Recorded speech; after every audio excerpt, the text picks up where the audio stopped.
রাতে এত সুন্দর মেয়ে তোর কাঁধে, নিশ্চয়ই তুই বিয়ে করেছিস। তোর সাথে কতদিনের প্রেম ছিল রে? 1 বছর না 2 বছর? এতদিন ডুবে ডুবে পানি খেয়েছিস, আমাকে একটিবারও জানালি না। মায়ের কত আশা ছিল। একদম চুপ। শোন, অনেক রাত হয়েছে, কাল তোকে সব খুলে বলবো। আজকে রাতটা তুই যে করে পারিস ম্যানেজ কর, মাঝের কোন রকম ট্রেন না পায়। আমি ক্লাবে ঘুমোতে গেলাম। লক্ষ্মী বোন আমার, তুই আজকে রাতটা ম্যানেজ কর না রে বাবা। আল্লাহ, এখন আমার কি হবে রে? মা যদি দেখতে পায়। আল্লাহ। মা, মা গো, সারা রাত তুমি কোথায় ছিলে মা? তোমার চিন্তায় 2 চোখের পাতা এক করতে পারেনি। থানা, হাসপাতাল, পশু হাসপাতাল, না না না না, তুরি কুতকুত কুতকুত, পশু হাসপাতাল হবে কেন? সব জায়গায় তোমাকে খুঁজেছি মা। এবারে যদি তোমার ভালো না লাগে বলো, সোনারগাঁ হোটেলে থাকার ব্যবস্থা করে দেয়। ও কিছু না আঙ্কেল, আগারগাঁও বসতে সালমান গুন্ডা। সালমান গুন্ডা? কুতকুত কুতকুত, আমি ওকে দেখে নেবো। ওকে আমি জেলের ভাত খাইয়ে ছাড়বো। পুলিশ, থানা। সালমানকে? জি আমি। আপনার জামিন মঞ্জুর হয়েছে।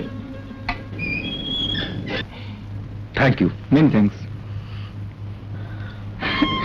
ভাইয়া, উনি তোমার জামিনের ব্যবস্থা করেছেন।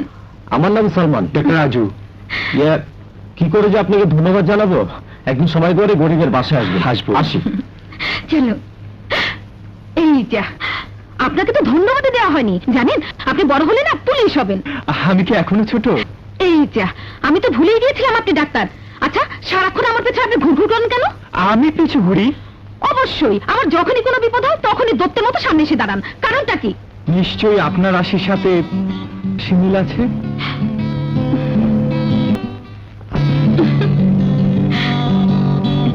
যে মেয়েকে গুন্ডাদের হাত থেকে বাঁচিয়ে নিজের বিছানা থেকে সারা ক্লাবে কাটালি, সেই মেয়ে তোকে জেলের ভাত খাওয়ালো। এই অপমানের প্রতিশোধ আমাদের নিতেই হবে। প্রতিশোধ যে নিবি, মেয়ে ঠিকানা পাবি কোথায়? কোনো চিন্তা নাই, গাড়ির নাম্বার আমার মুখস্থ আছে। ওই নাম্বার পাইলেই ওই মেয়েকে পাওয়া যাবে।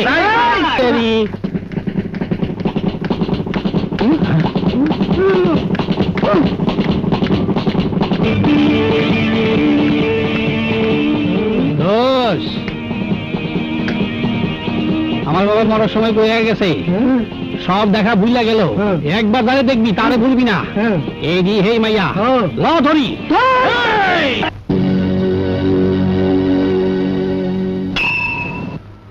ওঠ ওঠ, মাথা টাইট কর বেটা, মাথা টাইট কর।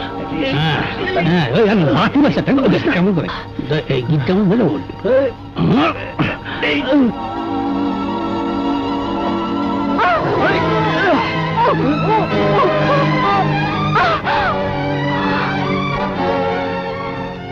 অসভ্য মানুষ, জানোয়ার। ড্যাডিকে বলে তোমাকে এমন শিক্ষা দেবো যা সারা জীবন তোমার মনে থাকবে। যার মেয়ের কৃতজ্ঞতা বোধ নেই, তার বাপ যে কত বড় অমানুষ হতে পারে তা আমার জানা হয়ে গেছে। কি তুই আমার বাপকে গাল দিচ্ছিস? তোকে আমি মানুষের জন্য মানুষ কত প্রয়োজন এই গভীর জঙ্গলে এক রাত থাকলে তা বুঝতে পারবে।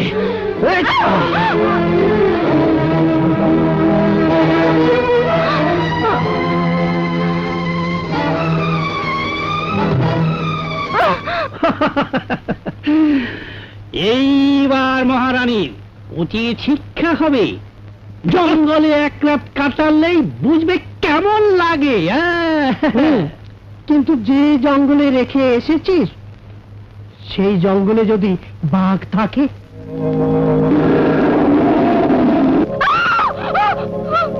আরে আজকাল জঙ্গলে বাঘ টাঘ থাকে না, পাগলা হাতি পাতি থাকতে পারে।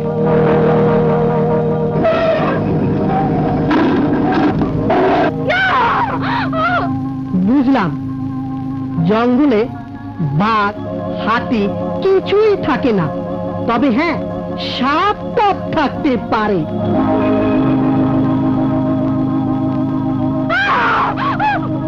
বুঝলাম জঙ্গলে বাঘ হাতি কিছুই থাকে না, কিন্তু মানুষ যদি জানোয়ারের হাতি যদি পড়ে?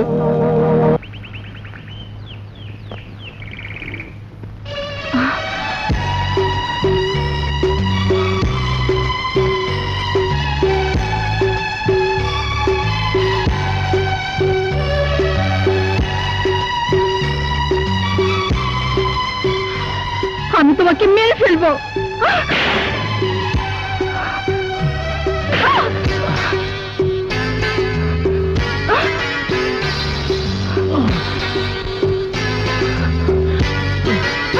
ধর না বেটা লক চাপা একটু পরে লম্বা ঠ্যাংটা কেমন ধরে ধর না বেটা কেমন বেশি মারলো রে ধর ধর বেটা ধর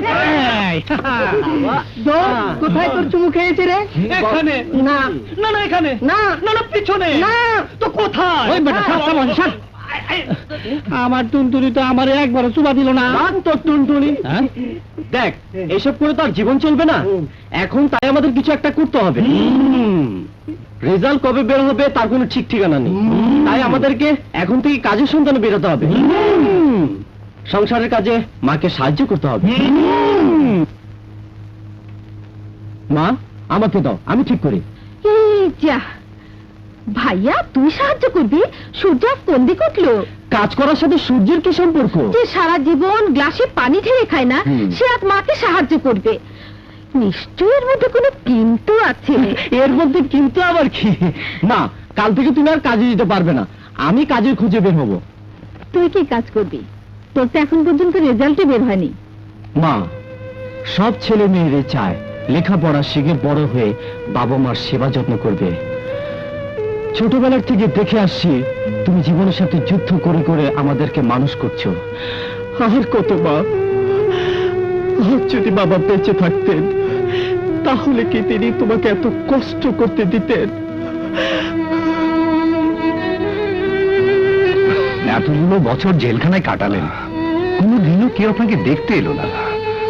সবই ছিল স্যার, কিন্তু আইন যেদিন থেকে আমাকে থাকা খাওয়ার নিরাপত্তা দিয়েছিল সেদিন থেকে আপনজনের কাঁধের বোঝা হালকা হয়ে গেছে। কিন্তু এই অসুস্থ শরীর নিয়ে কোথায় যাবেন? স্ত্রী সন্তানকে খুঁজে পাবো কিনা জানি না, তবে মৃত্যুর আগে একজনকে খুঁজে না পেলে আমি মরেও শান্তি পাবো না। যেভাবে হোক ওকে খুঁজে বের করতেই হবে।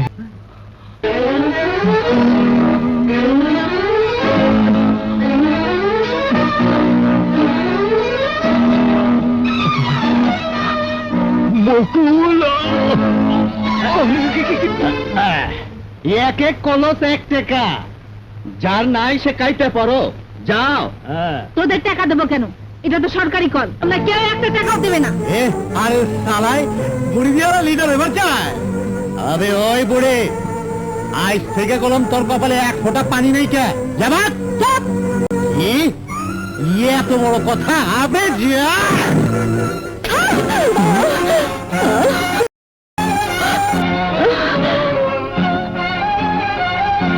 আরে ওই শিবারের দল জন্মের পর যে মায়ের দুধকে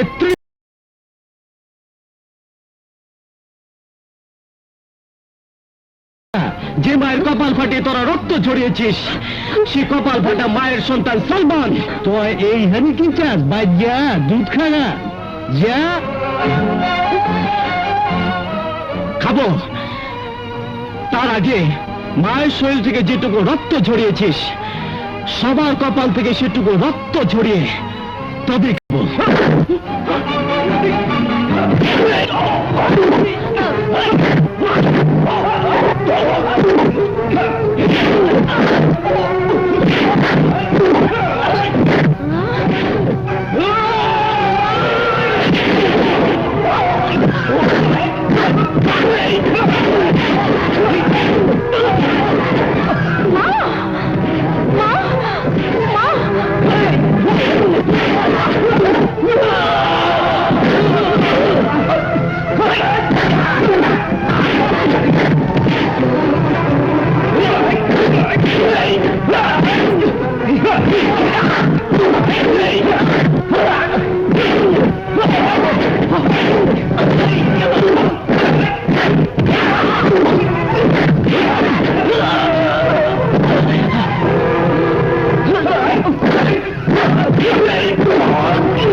মা, ডাক্তার, ঘাবড়াবার কিছুই নেই, এই ওষুধগুলো খাওয়াতে থাকুন আর এই টেস্টগুলো করিয়ে নেবেন। আমাকে কিছু একটা করতেই হবে।